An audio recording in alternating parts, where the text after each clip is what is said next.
अस्सलामुअलैकुम, कैसे हैं आप? ठीक हैं? अपने आप को टाइम दे रहे हो? टाइम दिया करो अपने आप को और साथ में मुस्कुराया भी करो। आज हम बात करेंगे इंटरेस्ट पर कि किसी का इंटरेस्ट कैसे डेवलप होता है या बढ़ता है। कौन सी चीज़ें ऐसी होती हैं रिश्ते के अंदर जो इंटरेस्ट को बढ़ाती हैं, दिलचस्पी को बढ़ाती हैं। कुछ आपके साथ डीप साइकोलॉजी की टेक्निक्स, सीक्रेट्स शेयर करूँगा जिनको आपने अच्छे तरीके से समझ लेना है, ठीक है? सबसे पहली चीज़ जो टेक्निक कह लें या कोई साइकोलॉजी का रूल कह लें, इसको बोला जाता है प्रिडिक्टेबिलिटी बर्नआउट। प्रिडिक्टेबिलिटी बर्नआउट क्या है? कि जब भी कोई इंसान आपकी हर चीज को प्रिडिक्ट कर लेता है, उसका इंटरेस्ट बर्नआउट हो जाता है, खत्म हो जाता है। यानी कि उसकी दिलचस्पी एंड हो गई, ऑलमोस्ट एंड हो गई, या वो दिलचस्पी नहीं लेगा आपसे बात करने में, या वो आप पर डोमिनेट रहेगा। आप ऐसा फ़ील करोगे जैसे कोई बंदा मेरे ऊपर डोमिनेंट है। रीज़न क्या है? आपकी जो प्रेडिक्टेबिलिटी है उसको सारा पता है, उसको हर चीज़ मालूम है।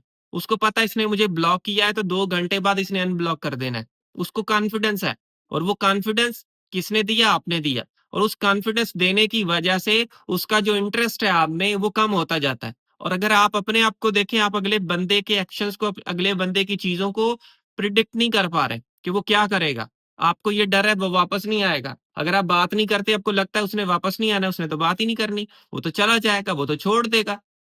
वो तो मुझसे दूर हो रहा है, आपको ये फ़ील हो रहा है। जब आपको इस टाइप की चीज़ें फ़ील होती हैं कि वो मुझसे दूर चला जाएगा, या ये ना हो जाए या वो ना हो जाए, उस वक़्त आप परेशानी का शिकार हो जाते हैं।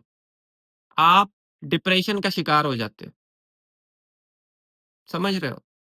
और जब आप परेशानी का शिकार होते हैं, तो आप उसमें और इंटरेस्ट लेते हो, कहाँ है, किधर है, और अच्छे से बात करने की कोशिश करेंगे। अगर वो आपसे 30 मिनट बात करना चाहता है, आप उससे 1 घंटा बात करने की कोशिश करोगे। क्यों? क्योंकि प्रेडिक्टेबिलिटी का फैक्टर आ जाता है, वो नहीं है।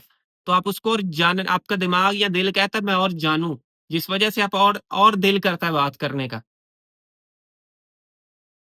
मैं यहाँ पे आपको ये समझाऊँगा कि हमेशा अगर आप चाहते हैं किसी का इंटरेस्ट आप में दुगना-तिगना रहे, तो उस बंदे को इतनी ज़्यादा अपनी लाइफ़ खोल कर बयान ना करें कि वो आपकी सारी चीज़ों को मालूम कर ले, या आपके जो एक्शंस हैं वो आपके सारे एक्शंस को समझ ले या अंडरस्टैंड कर ले। इतना ज़्यादा ना करें। अगर इतना ज़्यादा करोगे, आपके साथ मसला होना ही होना है। फिर परेशानी का बाइस बनोगे, सोचते फिरोगे, परेशानी, डिप्रेशन के शिकार रहोगे कि कैसे इन चीज़ों को सॉर्ट आउट किया जाए, कैसे चीज़ों को ठीक किया जाए। तो ये चीज़ें आपके लिए बहुत ज़्यादा मसला बना सकती हैं। इन चीज़ों को आपने अपने ब्रेन में रखना है। सेकंड चीज़ याद रखिएगा, इसको बोला जाता है comfort zone decay. Comfort zone decay क्या है? अगर किसी इंसान को आप इतना सेफ फ़ील करवाते हो, बहुत ज़्यादा वो सेफ है, तो उसका इंटरेस्ट लूज़ होना शुरू हो जाता है। देखो, किसी चीज़ को लेकर आपको पता है मैं सेफ हूँ, बिल्कुल कोई मसला नहीं, तो उस चीज़ को हम वैल्यू नहीं करते। जैसे मिसाल के तौर पर मैं आपको यूँ समझाऊँ, आपने एक गाड़ी ली है, कार ली है, और अल्लाह ने आपको बहुत पैसा दिया, बहुत नवाज़ा है अल्लाह ने। आप गाड़ी ड्राइव कर रहे हो तो आप खड्डे-वड्डे कुछ भी आता है, ब्रेकर आता है, आप नहीं देखोगे, कोई परेशानी नहीं लोगे। वहीं पे अगर आपके पास पैसे ना हों, इतना सेफ, पैसों को लेकर इतना सेफ नहीं हो, तो आप उस गाड़ी को आहिस्ता ड्राइव करोगे। आप फ्यूल की एवरेज की तरफ भी ध्यान दोगे कि मैं अपना पाँव ज़्यादा ना रखूँ, इतनी स्पीड पे जाना है, ये नहीं करना, वो नहीं करना। आप क्या करोगे? आप कोशिश करोगे कि मैं चीज़ों को नॉर्मली लेके चलूँ, गाड़ी का इतना नुकसान ना हो। किस वजह से? क्योंकि आप सेफ महसूस नहीं हो पैसों को लेकर।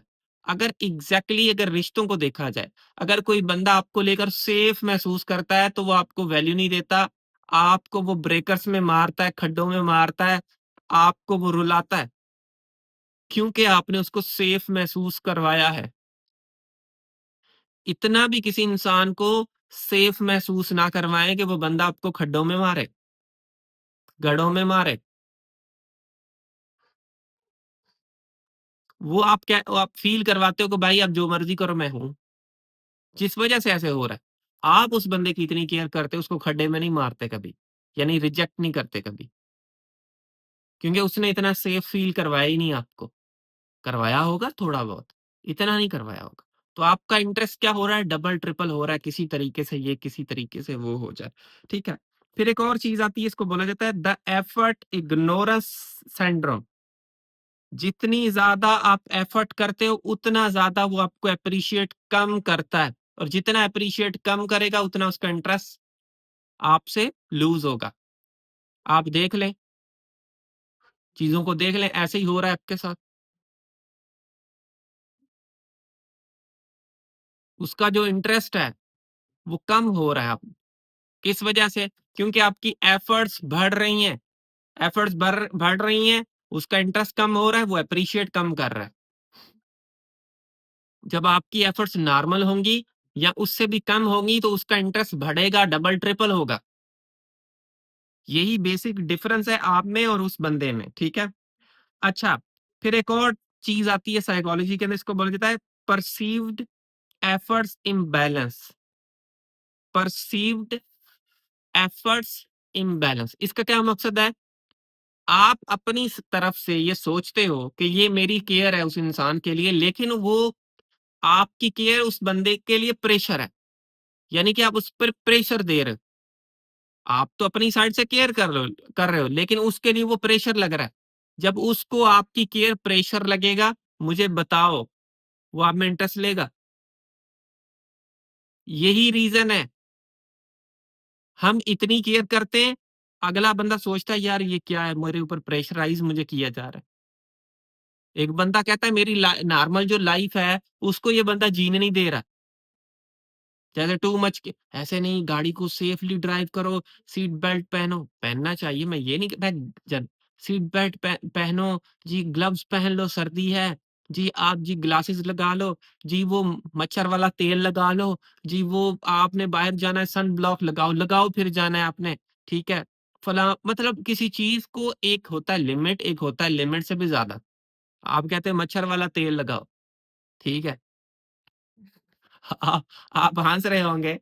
तो मच्छर वाला तेल लगाने तक भी लोग जो है ना, प्रेशर देते हैं कि मच्छर वाला तेल लगाओ, तो फलां करो, तो फलां करो।